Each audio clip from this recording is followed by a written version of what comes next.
Bonjour à tous et bienvenue à Catch Club. On se retrouve pour les résultats de Raw du 21 juin 2021, premier épisode post-Hell in a Cell, et honnêtement, on a eu le droit à un bon épisode de Raw hier soir. Déjà parce qu'on n'a pas vu les matchs qu'on avait vus plusieurs fois ces dernières semaines, et également parce que tous les matchs avaient un intérêt hier soir.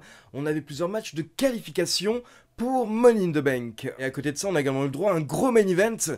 Mais attention, hier soir, c'était également la soirée des roll-up. Le roll-up qui est en train de devenir le finish numéro 1 à la WWE. Donc c'est parti, la soirée démarre avec l'entrée du champion WWE, Bobby Lashley, accompagné par MVP et 5 très belles femmes comme chaque semaine. Donc on a le droit à un petit VIP lounge dans le ring, et Bobby Lashley nous rappelle que dorénavant, Drew McIntyre ne peut plus le challenger pour le titre. Donc le champion souhaite porter un toast, mais là justement il se fait interrompre par l'entrée des New Day, Kofi Kingston et Xavier Woods, avec des toasts qu'il commence à jeter sur Bobby Lashley. Puis Kofi Kingston prend le micro pour dire à MVP qu'il a tort. Si Kofi a réussi autant de choses ces dernières années, c'est justement grâce au New Day, c'est justement grâce à ses amis. Puis Kofi Kingston nous rappelle quelques grands moments de sa carrière, notamment sa victoire face à Daniel Bryan lors de WrestleMania 35, mais il nous rappelle également qu'il y a quelques semaines, il a battu Bobby Lashley ici même à Raw. Et donc on a le droit à des images de cette victoire de Kingston sur Lashley, mais pour rappel, si Kofi Kingston avait remporté le match, c'était notamment grâce à une intervention de Drew McIntyre. Et donc en fait, si Kofi est là, c'est pour challenger Bobby Lashley à un match pour le titre lors du prochain pay-per-view Money in the Bank. Et là, MVP commence à répondre pour Lashley en disant que Kofi ne le mérite pas vraiment, mais directement Lashley accepte. Donc MVP n'est pas forcément très content, mais Bobby Lashley ne voulait pas reculer face à Kofi Kingston. Et du coup, Lashley s'énerve un peu en rappelant que la dernière fois que Kofi l'a battu, c'était justement grâce à l'aide de Drew McIntyre.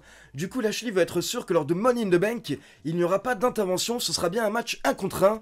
Donc Lashley demande un match ce soir face à Xavier Woods pour se débarrasser de lui. Et attention, Xavier Woods accepte le match, mais il souhaite que ce soit un Hell in a Cell match, et Lashley accepte. Donc Bobby Lashley va enchaîner 2 Hell in a Cell matchs en 2 soirs. Ensuite, on a droit à une scène qui a eu lieu un peu plus tôt en coulisses, avec les Viking Raiders qui ont croisé Omos et AJ Styles. Et bien entendu, c'était tendu entre les deux équipes, et à la fin, AJ Styles s'est énervé, et il a jeté l'une des cuisses de poulet des Viking Raiders. Puis derrière, on enchaîne avec le premier match de qualification pour Money in the Bank, avec AJ Styles accompagné par Omos contre Ricochet.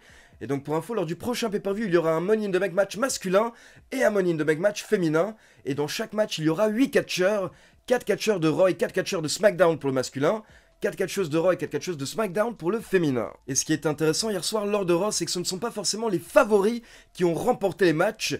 Par exemple, hier soir, clairement, sur le papier, AJ Styles était le favori pour ce match, mais attention, à la fin du match, alors que AJ Styles est plutôt en train de gérer, nous avons les Viking Raiders qui font leur entrée pour attaquer Omos au bord du ring. Donc forcément, AJ Styles a été distrait pendant quelques instants, mais derrière, il a tenté d'enchaîner avec le phénoménal forearm, mais là, Ricochet l'a accueilli avec un recoil pour la victoire. Donc Ricochet qui profite de cette petite distraction pour battre AJ Styles, un ancien champion du monde, et se qualifier pour le Money in the Bank match. Ensuite, on passe en coulisses pour notre petit segment hebdomadaire avec Randy Orton et Riddle.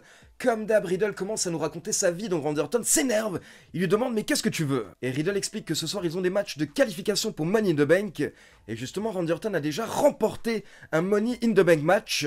Donc Riddle veut demander des conseils à Randy Orton. Mais Randy Orton lui donne simplement un conseil: reste en dehors de mon chemin. Donc cette semaine, on a à nouveau un Randy Orton un petit peu énervé, un petit peu saoulé par Riddle.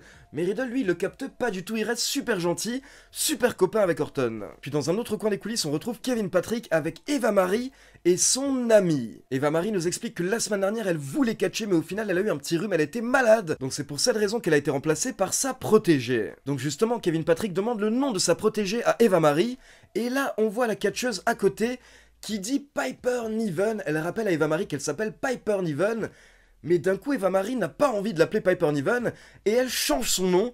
Elle décide que dorénavant elle va l'appeler Doudrop. Et on peut voir que Piper Niven est totalement dégoûtée. Et justement derrière on enchaîne avec un match de qualification pour le Money in the Bank féminin avec un 2 contre 2, et l'équipe qui gagnera sera qualifiée pour le Money in the Bank match. Donc nous avons Asuka et Naomi contre Eva Marie et Doudrop. Le match démarre avec Asuka et Eva Marie dans le ring, mais directement Eva Marie prend la fuite et elle effectue le relais avec Doudrop. Et on peut voir que Doudrop est clairement étonnée, mais au final elle rentre dans le ring et elle prend l'avantage face à Asuka et Naomi. Elle s'occupe quasiment des deux catcheuses toute seule. Donc Doudrop prend l'avantage, Naomi se retrouve au sol Et là, Doudrop voulait monter sur les cordes pour effectuer un splash, mais directement Eva Marie a effectué le tag, elle a effectué le relais, et encore une fois on a pu voir que ça n'a pas plu à Doudrop, mais Eva Marie voulait en profiter et effectuer le tombé vu que Naomi était KO dans le ring. Donc Eva Marie va effectuer le tombé mais Naomi se dégage avant le compte de 3, donc là on a Eva Marie qui panique et qui veut à nouveau effectuer le relais avec Doudrop. Mais là, Doudrop refuse et elle descend des abords du ring. Donc en gros, elle laisse Eva Marie se débrouiller toute seule. Donc Eva Marie est choquée dans le ring. Et là, Naomi en profite pour lui porter un roll-up pour la victoire. Au final, apparemment, l'alliance entre Eva Marie et Doudrop ne va pas durer très longtemps. Et du coup, Asuka et Naomi sont qualifiés pour le Money in the Bank féminin. Ensuite, on a eu le droit à un petit segment dans le ring avec Adam Pearce et Sonya Deville qui ont été rejoints par Rhea Ripley et Charlotte Flair. Et Adam Pearce et Sonya Deville nous ont expliqué que suite à la tricherie de Rhea Ripley lors de Hell in a Cell, nous aurons un nouveau match entre Charlotte Flair et Rhea Ripley pour le titre féminin lors du prochain pay-per-view Money in the Bank. Ensuite, comme la semaine dernière, on a droit à un segment en coulisses avec les championnes par équipe Natalya et Tamina qui s'embrouillent avec Mandy Rose et Dana Brooke. Puis on enchaîne avec un nouveau match de qualification avec Randy Orton contre John Morrison, accompagné par The Miz. Et The Miz a essayé d'intervenir plusieurs fois pour distraire Randy Orton, donc au bout de quelques minutes, Riddle a fait son entrée sur sa trottinette pour chasser The Miz. Mais Randy Orton n'était pas vraiment content de voir Riddle, il était même énervé, ça l'a un petit peu distrait, et derrière John Morrison en a profité pour prendre l'avantage, et il a porté son finisher, le Starship Pain, pour la victoire. Donc John Morrison bat Randy Orton et John Morrison se qualifie pour le Money in the Bank match. Puis on passe en coulisses pour une interview du trio Jax, Baszler et Reginald. Et Nia Jax nous promet qu'elle ne frappera plus jamais Reginald, mais par contre elle précise également que clairement Alexa Bliss a changé. Et c'est pas forcément rassurant. Et dans un autre coin des coulisses, on a le droit à une petite promo de Nikki Cross qui nous explique que ces dernières semaines, quand elle a battu Rhea Ripley et Charlotte Flair, ça a créé une sorte d'étincelle en elle. Et donc maintenant, elle a envie de montrer cette étincelle et elle a envie de tous nous représenter, peu importe nos défauts, etc. Et donc là, la caméra se recule et on peut voir que Nikki Cross a une nouvelle tenue, un petit peu en mode super-héros. Donc Nikki Cross se lance dans une nouvelle gimmick depuis hier soir et j'ai vu beaucoup de personnes critiquer les scénaristes par rapport à cette nouvelle gimmick. Mais pour info, le mari de Nikki Cross, Killian Dane, a précisé hier soir sur Twitter que cette nouvelle gimmick est totalement une idée de Nikki Cross. Et donc derrière, on enchaîne avec Nikki Cross et Alexa Bliss contre Baszler et Jax accompagnés par Reginald. Et pour info, il y avait également des changements du côté de Alexa Bliss qui a un nouveau thème d'entrée qui n'a plus aucun rapport avec la Firefly Funhouse. Dorénavant, on voit Lily partout lors de son entrée. Donc peut-être qu'Alexa Bliss est en train de s'éloigner de la Firefly Funhouse, et peut-être que quand le film sera de retour, les deux ne seront plus liés. Et hier soir, comme lors de Hell in a Cell, l'histoire du match, c'était les nouveaux pouvoirs de Alexa Bliss.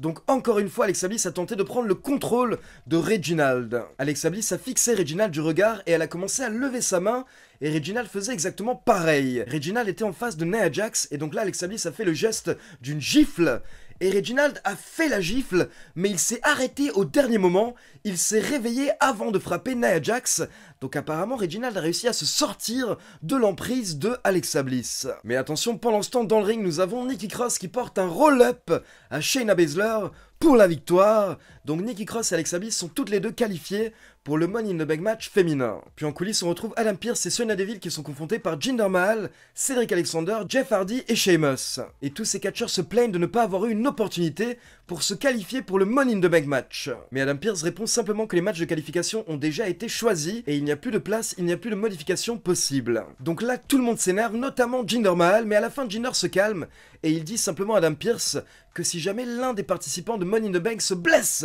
d'ici le pay-per-view, à ce moment-là, il souhaite que les officiels pensent à lui en priorité. Donc attention, peut-être que Jinder Mahal va attaquer l'un des participants au Money in the Bank lors des prochaines semaines pour prendre sa place. Forcément, directement, j'ai pensé au pauvre Ricochet. On enchaîne justement avec un nouveau match de qualification, Drew McIntyre face à Riddle. Encore une fois, sur le papier, logiquement, on pense à une victoire de Drew McIntyre. Mais attention, au bout de quelques minutes, Randy Orton a fait son entrée pour observer le match. Et derrière, on a le droit à une victoire clean de Riddle par roll-up. Et pour info, excellent match entre McIntyre et Riddle, mais Riddle qui a surpris tout le monde en battant l'ancien champion de la WWE en un peu plus de 20 minutes, sans tricher et sans intervention. Et donc derrière, Riddle rejoint Randy Orton sur la rampe d'entrée pour fêter avec lui, mais Randy Orton n'est pas content vu que lui, il ne s'est pas qualifié, alors que Riddle, lui, ne comprend pas et il est tout content. Puis on a le droit à un petit segment en coulisses, on retrouve Jackson Ryker qui est en train de se fouetter. Et là, Mansour vient lui parler et Jackson Ryker explique qu'en fait, il est en train de se préparer car la semaine prochaine, il va avoir un strap match face à Elias. Et derrière, on a Mustafa Ali qui vient parler un petit peu avec Mansour comme ces dernières semaines. Il essaye un petit peu de le conseiller.